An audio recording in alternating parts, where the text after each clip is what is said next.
students to It is a government of India institution under the Ministry of the Earth Science. त्या खातीर हांवें म्हटलें whenever the help required for the government of Goa from them, they are ready to give.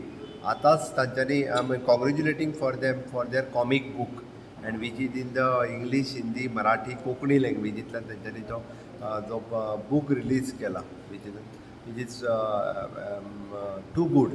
So that त्या निमित्तान comic बुक्सच्या निमित्तान बरेचशे जण science शिकपाक शकतले रिसर्च तांकां कळटलो त्या खातीर म्हाका दिसता जो सपोर्ट गोवा गव्हर्मेंटाक दिवपाक जाय इन फ्युचरूय बी रिसर्च आनी स्टडीच्या एड्युकेशनच्या बाबतींत ते दिवपा खातीर तयार आहा ते once again for the ministry of the earth science government of India हांकांय कॉंग्रेच्युलेट करता तेचे for congratulating for all the scientist जे हांगासर काम करता त्या सगळ्या जाणांक आमी congratulate this type of centres हे गोंयांत आसा पळय म्हाज्या खातीर खरोखरूच एक म्हाका खूब गोंयकारां खातीर बरी गजाल आसा आनी in future the what ever help is required from them from the government of Goa. In future, we'll give them whatever the help required in future. Same suggestion actually, so which actually I'm glad to accept actually because he was suggesting actually that all science teachers we should have a workshop here, which I am eager to take care of it actually.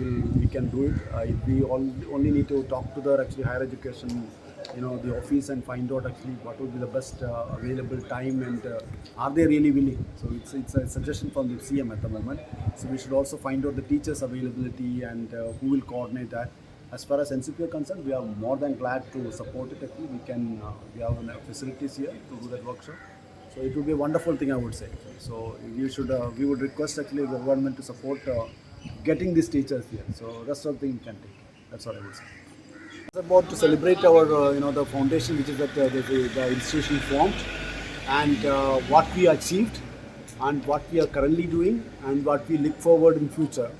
So as you know that actually this is also a small institution. We have research activities across the world happening from Antarctica in south and Arctic in north and even in between Himalayas and all oceans, which actually will help us to understand how our the climate is affecting Indian climate is affected by the climate which is happening in the polar regions, and also will help us actually to understand actually as the globe is warming, how will those regions will change and how it will impact us and how it will help us to have a better food for the future.